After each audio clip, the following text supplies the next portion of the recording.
नमस्कार मित्रांनो, स्वागत आहे तुमचं आपल्या चॅनलवरती. भुसावळ शहरातील जयनगर परिसरात लावण्या नावाची एक महिला राहत होती. घरची आर्थिक परिस्थिती बरी नसल्यामुळे ती जे काम तिला मिळायचं ती मन लावून ते काम करत होती आणि त्या कामातून तिला भरपूर पैसा मिळायचा आणि तिचं सर्व चांगलं चालू होतं. तिला नवऱ्याची कमी नेहमी भासत असे, तरी पण तिने धीर न सोडता चांगल्या प्रकारे घर चालवत होती. येणाऱ्या पैशामधून घरातला पूर्ण खर्च भागत होता आणि तिच्या मनामध्ये नेहमी पुढे काहीतरी चांगलं करायचं असं तिला वाटायचं. त्यासाठी ती कर्ज घेण्याच्या मागे लागली होती. पण तिला कर्ज कोणीही देत नव्हतं. त्यामुळे तिने ज्या परिसरात ती राहत होती तिथे उमेश जवळकर या खाजगी सावकाराला संपर्क करायला सुरुवात केली. त्याने बघून घेतलं की बाईच्या सोबत कोणीच नाही. त्यामुळे त्याने तिला कर्ज देतो असं सांगितले. लावण्याला पण वाटलं की उमेश सावकाराने जर कर्ज दिलं तर आपल्या घरामध्ये अडचणी दूर होतील. त्यानुसार उमेशने लावण्याला घरी येतो असं सांगितलं. लावण्या खुश झाली आणि तिने उमेश सावकाराचं स्वागत केलं. लावण्याचं घर हे तिचं स्वतःचं होतं.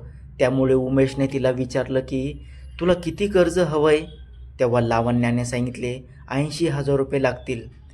तेव्हाच उमेशने तिला 80,000 रुपये काढून 2015 या वर्षी लावण्याला दिले.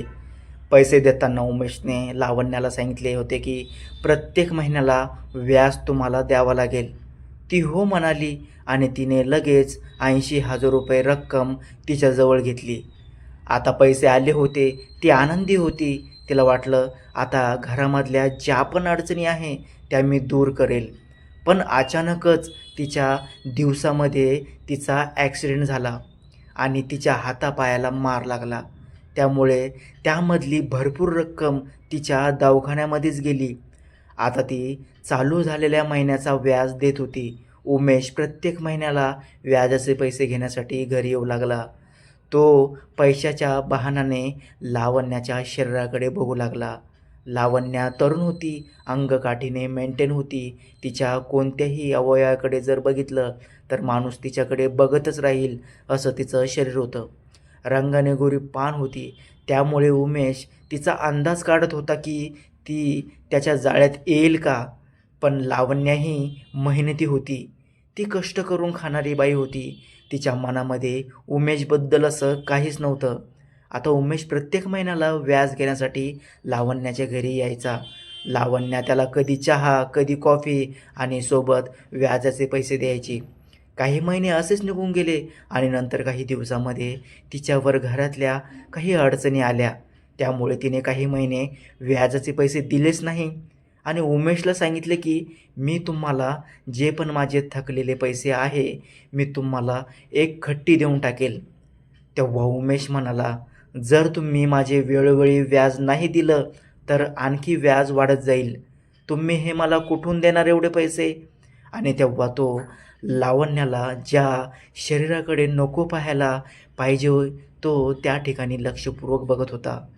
हे लावण्याच्या लक्षामध्ये आले होते. पण लावण्या व्याजाचे पैसे थकले होते त्यामुळे ती काही बोलू शकली नाही आणि असेच काही महिने निघून गेले. लावण्याकडून व्याजाचे पैसे देण्यासाठी जमले नव्हते. त्यामुळे 3-4 महिन्याचे व्याज थकले. उमेशने लावण्याकडे वारंवार व्याजाची मागणी केली. लावण्या आता हतबल झाली होती. तिला उमेशला काहीच बोलता येत नव्हतं. व्याजाची रक्कम ही खूप वाढली होती. आता ती परत कशी करायची हा तिला मोठा प्रश्न पडला होता.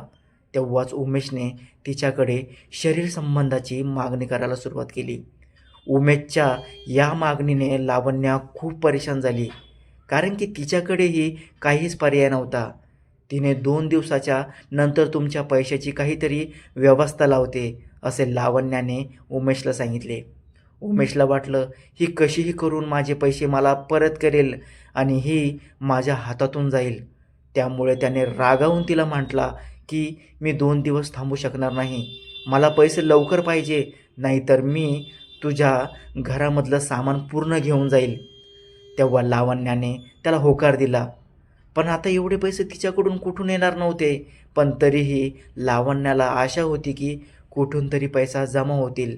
ती ज्या ठिकाणी काम करत होती, पण त्या ठिकाणाहूनही तिला एवढे पैसे मिळणार नव्हते. 2 दिवस निघून गेले. तेव्हा तिसऱ्या दिवशी उमेश घरी आला.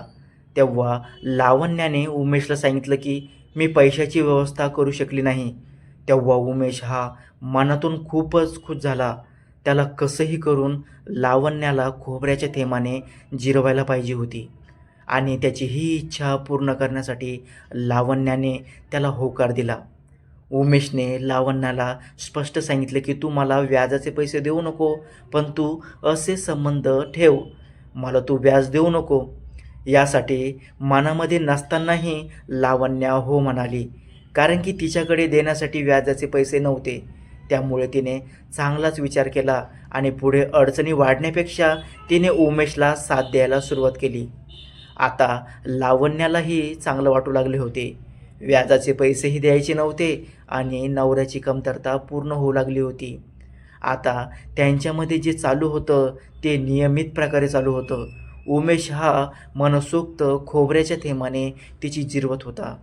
तिने 2015 या वर्षी उमेश याच्याकडून व्याजानं पैसे घेतले होते. तेव्हापासून 2025पर्यंत उमेशने तिची खोबऱ्याच्या थेंबाने जिरवली. पण नंतर तो लावण्याकडे वेगळीच काहीतरी मागणी करत होता, जे की लावण्याला पटत नव्हतं. जेव्हा तो संबंध प्रस्थापित करायचा त्यावेळेस तो फोटोज शूटिंग तयार करायचा. त्यामुळे तो लावण्याला धमकी द्यायचा की मी तुझे फोटो व्हायरल करेल. लावण्याला वाटलं ही गोष्ट व्याजाच्या पैशापुरती होती. मी खोबऱ्याच्या थेंबाने जिरवण्यासाठी कधीच नाही म्हणले नाही. एवढी वर्ष त्याने जिरवली, पण आता यापुढे याची मागणी मी कोणतीही पूर्ण करणार नाही.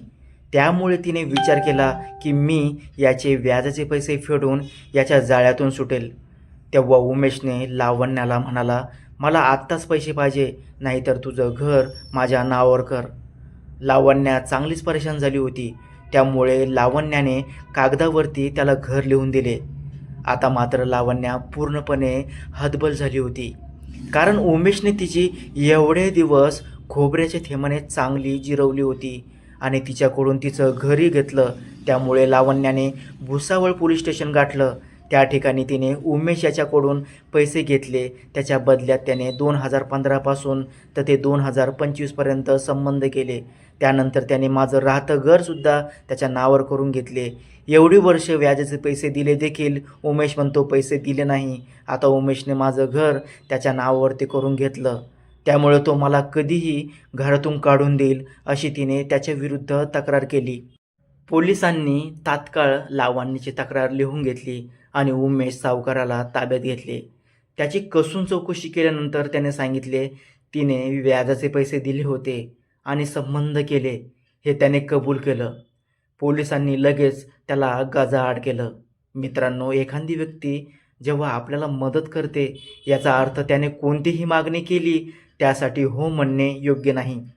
लावण्याने कोणत्याही विचार न करता एवढं वर्ष उमेशसोबत संबंध प्रस्थापित करत राहिली आणि जेव्हा तिच्या जीवावर बेतलं तेव्हा तिच्यावर अशी वेळ आली. त्यामुळे कर्ज घेताना विचारपूर्वक कर्ज घ्या, नाहीतर अशा नराधामांना बळी पडावं लागेल. त्यामुळे सतर्क रहा आणि सज्जग रहा आणि अशाच मनाला हेलावून टाकणाऱ्या घटना जाणून घेण्यासाठी आपल्या चॅनलला सबस्क्राईब करा. धन्यवाद.